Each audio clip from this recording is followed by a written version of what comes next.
सोलापूर न्यूजमध्ये आपल्या सगळ्यांचं स्वागत।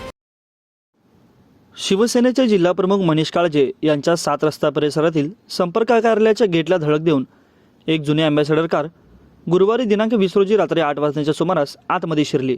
त्यावेळी बघ्यांनी मोठी गर्दी केली होती। घटनास्थळी तातडीने सदर बाजार पोलीस व आरसीबीचे पथक त्या ठिकाणी दाखल झाले आणि त्यांनी संशयितांना ताब्यात घेतले। 7 रस्ता परिसरातील हुमा मेडिकलकडे जाणाऱ्या रोडवर मनीष काळजे यांची संपर्क कार्यालय आहे। रात्री 8 वाजण्याच्या सुमारास अचानकपणे एक जुनी अँबॅसेडर कार MH01 ZA0424 लष्करकडे जाणाऱ्या रोडवरून काळजे यांच्या संपर्क कार्यालयाच्या दिशेने आत शिरली। कार्यालयासमोर लोखंडी गेटला धडक देऊन ती कार आतमध्ये आली। काही वेळातच पोलिसांना याची खबर लागताच सदर बाजार पोलीस त्या ठिकाणी दाखल झाले।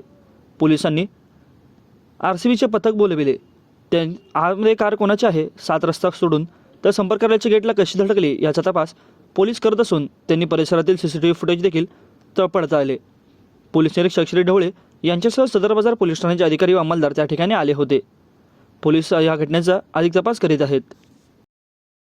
माझं सोलापूर न्यूज या YouTube चॅनलला सबस्क्राईब करा आणि बेल आयकॉन प्रेस करायला विसरू नका।